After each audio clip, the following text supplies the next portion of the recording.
அனைவருக்கும் வணக்கம். நீதி எனும் பண்பு வெற்றிராவிட்டால் அவன் பணிகள் ஒழுங்குபடாது என்ற பிளாட்டோ அவர்களின் பொன் வரிகளை நினைவுகூர்ந்து இன்றைய வேலைவாய்ப்பு செய்தியை பற்றி பார்ப்போம். இன்றைய வேலைவாய்ப்பு செய்தியானது அரசு உதவி பெறும் பள்ளிகளில் ஏற்பட்டுள்ள ஆசிரியர்கள் வேலைவாய்ப்பு. இந்த ஆசிரியர் வேலைவாய்ப்பானது 2 பள்ளிகளில் காலி பணியிடங்கள் ஏற்பட்டுள்ளது. மொத்தம் 3 வகையான காலி பணியிடங்கள். ஒவ்வொன்றாக பார்ப்போம்.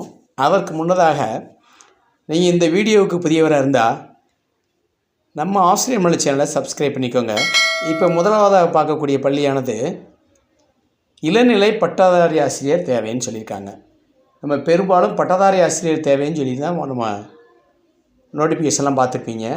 இவங்க கொடுத்துருக்க நோட்டிஃபிகேஷனை வித்தியாசமாக கொடுத்துருக்காங்க. இளநிலை பட்டதாரி ஆசிரியர் காலி பணியிடம். இந்த பணியிடத்தை முற்றிலுமாக நிரந்தரமானது. இவர்களுக்குரிய காலி பணியிடமானது ஆங்கில பாடத்திற்கு காலி பணியிடம் ஏற்பட்டிருக்கு. இதுக்கு யாரெல்லாம் விண்ணப்பிக்கலாம்னா, தமிழகத்தில் உள்ள பிற்படுத்தப்பட்டோர், தமிழகத்தில் உள்ள பிசி கேட்டகரிஸ் மட்டும்தான் விண்ணப்பிக்கலாம். அதுலேயும் பிசி கேட்டகரியை சார்ந்தவர்களை ஆண்களும் விண்ணப்பிக்கலாம், பெண்களும் விண்ணப்பிக்கலாம். இவர்களுக்குரிய கல்வி தகுதியானது பிஏ ப்ளஸ் பிஎட் முடிச்சிருக்கணும் ஆங்கிலத்தில். அல்லது நீங்கள் அதுக்கு மேலே எம்ஏ ப்ளஸ் பிஎட் முடித்தாலும் சரி, எம்ஏ ப்ளஸ் எம்எட் முடிச்சிருந்தாலும் சரி ஏற்றுக்கொள்வாங்க. அதே மாதிரி இவர்களுக்குரிய இந்த கல்வி தகுதியில் பட்டதாரி ஆசிரியர்னாலே டிஎன்டெட் பேப்பர் 2ல் நீங்கள் தேர்ச்சி பண்ணியிருக்கணும். அது கண்டிப்பாக தேர்ச்சி பண்ணியிருந்தால் தான் இந்த பணியிடத்துக்கு நீங்கள் விண்ணப்பிக்க முடியும். அப்படி தேர்ச்சி பண்ணாதவங்க விண்ணப்பிக்க முடியாது. அதே மாதிரி இந்த பணியிடத்திற்குரிய விண்ணப்பங்களை நீங்கள் எதுவும் போஸ்டல்லையோ வாட்ஸ்அப் இமெயிலையோ அனுப்ப தேவையில்லை.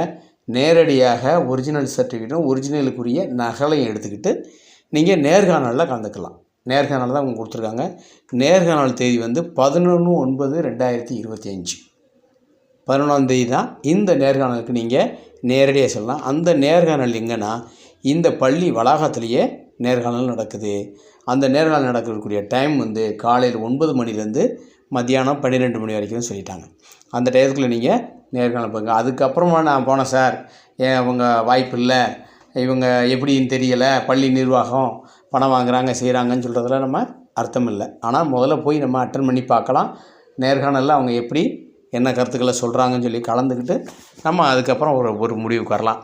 சரி, இவர்களுக்குரிய இந்த நேர்காணல் நடக்கக்கூடிய பள்ளியானது செயலாளர் இந்து நாடார் உறவின்முறை கமிட்டி மேல்நிலைப்பள்ளி, டிஎன் புதுக்குடி, புளியங்குடி 627855, கடையநல்லூர் தாலுகா, தென்காசி மாவட்டம். இந்த முகவரியில் நீங்கள் நேரடியாக சென்று இந்த கவுன்சிலிங்கில் கலந்துக்கிட்டு இன்டர்வியூ எடுத்து கலந்துக்கிட்டு பணி வாய்ப்பை பெறலாம். அடுத்ததாக 2வது பள்ளியில் ஏற்பட்டிருக்கக்கூடிய காலி பணியிடத்தை பார்ப்போம். 2வது பள்ளியில் முதலாவதாக பார்க்கக்கூடியது முதுகலை ஆங்கில ஆசிரியர் காலி பணியிடம். இந்த பணியிடம் முழுவதும் நிரந்தரமான காலி பணியிடம். இந்த பணியிடத்திற்குரிய கல்வி தகுதி எம்ஏ எம்எட் அல்லது எம்ஏ பிஎட். இது நீங்கள் ஆங்கிலத்தில் முடிச்சிருக்கணும். இது முடிச்சிருந்தா தான் நீங்கள் இந்த பணியிடத்துக்கு விண்ணப்பிக்க முடியும். அடுத்து பாருங்கள், மினிமம் 10 இயர்ஸாக, குறைந்தபட்சம் நீங்கள் 10 ஆண்டுகள் ஹையர் செகண்டரி கிளாஸுக்கு நீங்கள் பாடம் எடுத்த எக்ஸ்பீரியன்ஸ் இருக்கணுமா இப்படின்னு இவங்க ஒரு கண்டிஷன் கொடுத்துட்டாங்க. ஆனால் அப்படின்னாலும் நம்ம நிறைய நண்பர்கள் காத்துட்ருக்கோம். நம்ம 10 ஆண்டுகள் எக்ஸ்பீரியன்ஸ் இருந்தால் உடனே எடுத்துக்கிறீங்களான்னா, அதுலேயும் நம்மளை மாதிரி நிறைய பேர் அப்ளை பண்ணியிருந்தாங்கன்னா அதில் அவங்க இன்டர்வியூ வச்சு தான் எடுக்க போகிறாங்க. அடுத்த பாருங்கள், முதுகலை இயற்பியல் ஆசிரியர், ஆங்கில ஆசிரியர் ஒரு வேக்கண்ட்டு, பிஜியில் ஃபிசிக்ஸ் ஒரு வேக்கண்ட் இருக்குது. இந்த பணியிடத்திற்கு அவர்களுடைய கல்வி தகுதி அவங்களே கொடுத்துருக்காங்க. எம்எஸ்சி எம்எட் அந்த அளவுக்கு அவங்க எதிர்பார்க்குறாங்க. ப்ளஸ் அல்லது எம்எஸ்சி பிஎட் நீங்கள் இதில் எது முடிச்சுருந்தாலும் சரி அப்ளை பண்ணிக்கலாம். அதாவது எம்எஸ்சியில் ஃபிசிக்ஸ் முடிச்சுக்கணும். இந்த பணியிடத்திற்கும் அதே மாதிரி மினிமம் 10 இயர்ஸ், குறைந்தபட்ச கல்வி தகுதி 10 ஆண்டுகள் எக்ஸ்பீரியன்ஸ் இருக்கணும். இந்த ஹையர் செகண்டரி பாடத்தில் நீங்கள் நடத்தியிருந்த ஒரு எக்ஸ்பீரியன்ஸ் இருக்கணும்னு சொல்லியிருக்காங்க. அந்த எக்ஸ்பீரியன்ஸுக்கு ஒரு சிலர் கேட்கலாம், நானும் எக்ஸ்பீரியன்ஸ் இருக்குது சார் அப்படின்னு சொல்லக்கூடாது. நீங்கள் எங்கெங்கெல்லாம் ஒரு சிலர் வந்து ஒரு பள்ளியில் ஒரு வருஷம், அடுத்த ஒரு பள்ளியில் ஒரு 2 வருஷம், ஒரு சிலர் ஒரே பள்ளியில் ஒரு 10 ஆண்டுகள் இருக்கலாம், ஒரு சிலர் 20 ஆண்டுகள் ஒரே பள்ளியில் அப்படியெல்லாம் இருக்காங்க. நிறைய நண்பர்கள் கஷ்டப்படுறாங்க. அவங்க வந்து நீங்கள் அப்ளை பண்ணிக்கலாம். அந்த அனுபவ சான்றிதழ் கண்டிப்பாக கேட்பாங்க இவங்க. அதை நீங்கள் வச்சு இணைச்சி அப்ளை பண்ணுறது நல்லது. அடுத்தது பாருங்கள், ஓவியாசிரியர் தேவை. இந்த ஓவியாசிரியருக்குரிய கல்வி தகுதி பாருங்கள், +2 வித்து கவர்மெண்ட் டெக்னிக்கல் எக்ஸாம் முடிச்சிருக்கணும். அதாவது இந்த டிராயிங்க்கு higher grade in free hand outline and model drawing, இது ஒரு கோர்ஸ். அது இல்லைன்னா நீங்கள் government diploma in drawing with TTC, இந்த கோர்ஸ் நீங்கள் முடிச்சிருக்கணும். இந்த 2ல் எது முடிச்சிருந்தாலும் நீங்கள் அப்ளை பண்ணுறதுக்கு தகுதி இருக்குது. அதே மாதிரி பார்த்தீங்கன்னா இந்த பணியிடம் வந்து விண்ணப்பிக்க வேண்டிய கடைசி நாள் வந்து 12/9/2025. 12/9/2025க்குள்ளே நீங்கள் விண்ணப்பிச்சிடணும். அந்த விண்ணப்பிக்கும்போது கல்வி தகுதி மற்றும் நீங்களுடைய எக்ஸ்பீரியன்ஸ் இதையெல்லாம் இணைச்சி சொந்தமாக ஒரு ஒயிட் பேப்பரில் உங்களுடைய பயோடேட்டாவை எழுதி நீங்கள் விண்ணப்பிக்கணுமா. பிரிண்டடோ டைப்பிங்கோ பண்ணியிருக்க தேவையில்லை அப்படின்னு சொல்லிட்டாங்க. அடுத்தது, இந்த பணியிடங்களுக்கு ஒரு முக்கியமான ஒரு கண்டிஷன் என்னென்னா, இந்த பணியிடங்கள் அனைத்துமே நிரந்தரம், அனைத்துமே ஆண்கள் மட்டும்தான் விண்ணப்பிக்க முடியும். பெண்கள் யாரும் இந்த பணியிடத்திற்கு விண்ணப்பிக்க முடியாது. இந்த 2ஆவதாக சொன்ன பள்ளியில் ஏற்பட்டிருக்க காலி பணியிடத்திற்கு பெண்கள் விண்ணப்பிக்க முடியாது, ஆண்கள் மட்டும்தான். அடுத்தது பாருங்கள், இந்த விண்ணப்பங்களை நம்ம எப்படி அனுப்புவது, அது ஏற்கனவே சொல்லியாச்சு. நீங்கள் ஒயிட் பேப்பரில் உங்களுடைய சொந்த நடையில் எழுதிய உங்கள் சிஏ விவரம் ப்ளஸ் ஃபோட்டோ, அதற்கூட சேர்ந்து உங்களுடைய கல்வி தகுதி அனைத்து விதமான இது, அதே மாதிரி எக்ஸ்பீரியன்ஸ் சர்டிஃபிகேட் இணைத்து தாளாளர், விருதுநகர் இந்து நாடார் மேல்நிலைப்பள்ளி அப்படின்னா, இது விருதுநகரில் இல்லை, இது மதுரையில் இருக்குது.